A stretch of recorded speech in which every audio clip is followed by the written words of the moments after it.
Hi, I'm Rob. And I'm Rob. And this is Ask Rob and Rob. Welcome to Ask Rob and Rob. It's the show where we answer your property questions. And the show, of course, starts with you. So we like to make it really simple for you to send your questions our way. We do. Head over to propertyhub.net/ask. That's propertyhub.net/ask. There, you can leave us a message. You can call us and leave a voicemail if you prefer. Or if you want to write in with your question, we have our wonderful column in the Sunday Times each and every Sunday in the home section. So if you want to get your question in that way, you can as well. First in, we've got a question in from Lloyd. Hi, Rob and Rob. I love the podcast and love the books, especially the latest 7 This and Money. Side note, but I think personal finance books have been crying out for a more modern take on personal investing, and I genuinely thought that was an instant classic. Anyway, I'm a British investor, 32 years old, working a sales job in Manhattan. Live below my means and have been able to buy 1 or 2 properties a year since starting that journey. I live on the east coast of the US with no plans to return to England, and I started buying property after I moved abroad 5 years ago on both sides of the pond.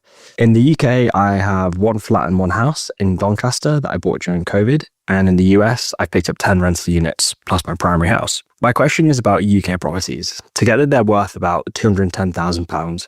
I have them on 15-year mortgages, currently at about 50% loan to value. And a couple of refis from my 5-year fixed rates coming up within the next 12 to 18 months, so thinking about trading up.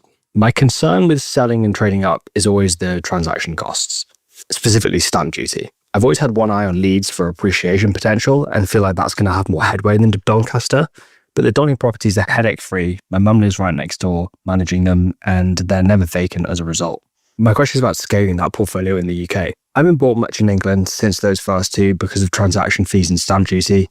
It's very off-putting for the numbers, and I've been able to find opportunities in the US. Do you think I should trade up my Donny properties to something with more capital growth potential, or just keep them, let them keep paying off, and let time do its thing? I'm not in any rush to leave the 9 to 5, so I don't need the cash flow right away, but I'd love to build up enough equity to convert that cash flow in 5 to 10 years. Thank you. Thank you, Lloyd. On behalf of Rob, I'll say that he said he'll pass you the tenner for the kind words on the books. Right, let's answer your question. I think you're in a really great position, and I think the first thing to say is congratulations. You've built, by the sounds of it, a great portfolio. And it's easy to read the books and listen to the podcasts, but you know what? Action is the critical ingredient, and so many people don't do it, and you absolutely have. So hats off to you. I am really intrigued by your question, and I feel maybe slightly responsible for it as well, because Rob and I have talked about the monopoly strategy quite a bit on this podcast, which, although you've not named it here, is quite linked to this, which is selling up lower value properties and upgrading them to higher value properties for many reasons. And I won't go into the monopoly strategy now in great depth, but it's basically reducing the portfolio size, but not reducing the overall value of your portfolio to make it easier to manage. So you're at 10. That's the obvious next step for you, right? Do the same thing as Rob and I. Well, no, I actually wouldn't change much if I was you. I think you're onto a great thing. By the sounds of it, you've got a great portfolio. The key is, and this is the bit I love and I'm really jealous of, it's giving you no headaches. So you've got those 10 properties with great income and no headaches.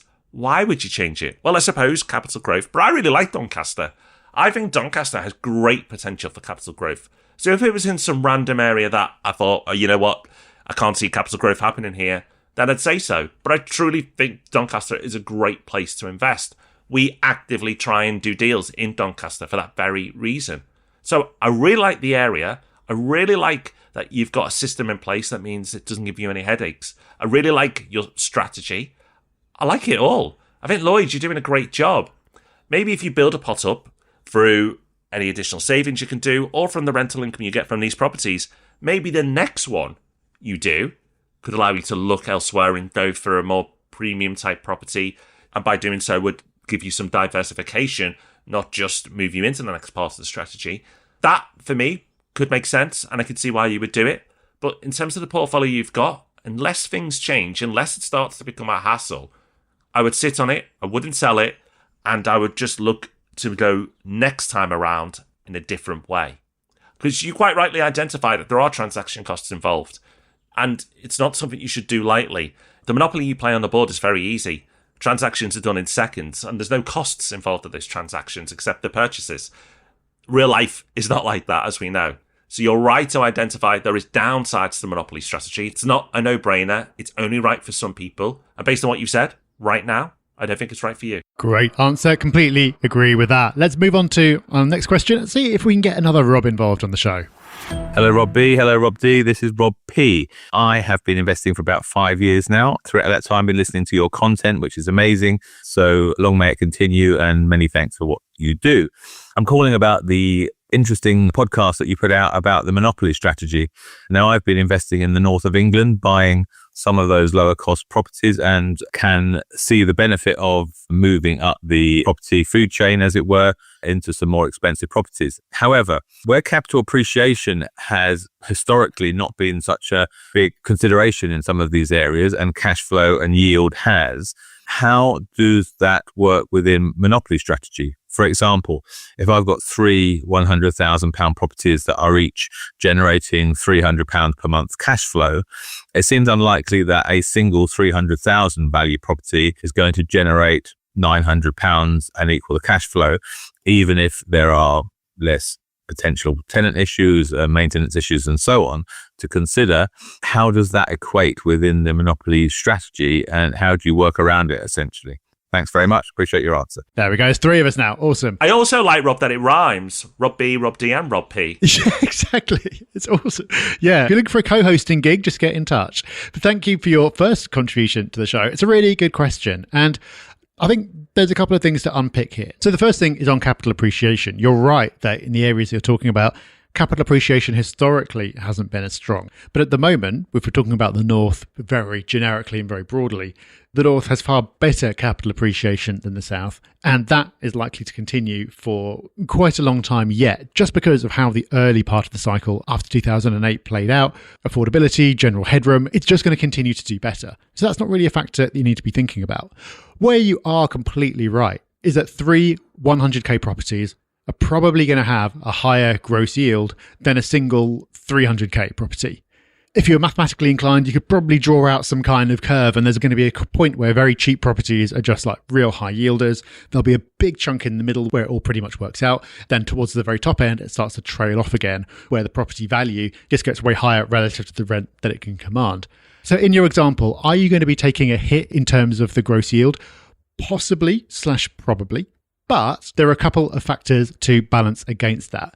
The first is that you're probably going to have lower relative costs. So if everything works out as it should, and you have fewer tenant issues, you actually collect all the rent you're meant to be collecting, you don't have such a high management overhead, then chances are it'll all even itself out, and the amount that you actually end up collecting net is going to be the same. So that's the first point. The second is that you generally expect higher capital growth from more expensive properties, more premium properties in better areas. And as we know, as we covered many times on the show before, over the long term, it's the capital growth juiced up by leverage that makes up the vast majority of your returns, far more than the rental income that you're collecting.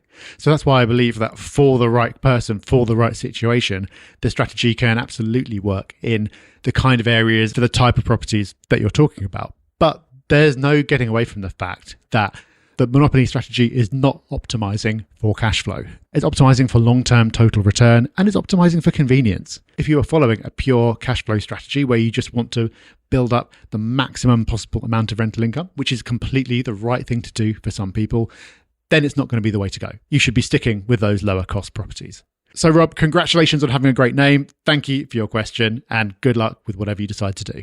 Well, that's us done for another week. Thank you for listening. I hope you found that useful. You know what else will be useful?